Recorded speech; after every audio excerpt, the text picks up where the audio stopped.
السلام عليكم. وصفتنا اليوم معسلة سهلة اقتصادية بنينة، مكوناتها موجودة في كل دار وتوجد بالخف، ما تديش كامل الوقت. نبداو. انا كيلت بالكاس هذا، راح ندير كمية قليلة، تقدروا ديروا اي كيلة عندكم. مكوناتها هي 2 كيلات فرينة، كيلة غير ربع سميد رطب، نزيدوا لهم مغرف تاع قهوة، خميرة خبز، قرصة ملح، ونص كيلة زيت.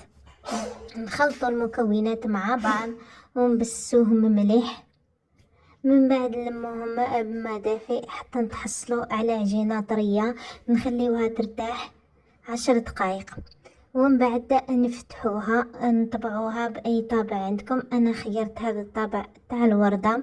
من جهة نكونوا سخنا الزيت، نقليوهم في زيت سخونة بزاف في البداية، ومن بعد نقصوا النار ونكملوا نقليو كيما راكم تشوفوا. هذه الحبة الأولى اللي لحتها نبقى نلوح عليها في الزيت حتى تنفخ وتدي اللون الذهبي اللي نحبوه. نكمل باقي الكمية بنفس الطريقة، ومن جهة أخرى نكون وجدت العسيلة تكون دافية وعاقدة، ونعسل فيها الحبيبة تاعنا تاع المعسلة هذه، وشهية طيبة. لا تنسوا تدعموني وتشتركوا في القناة وتخليوا بجانب إذا عجبتكم الوصفة.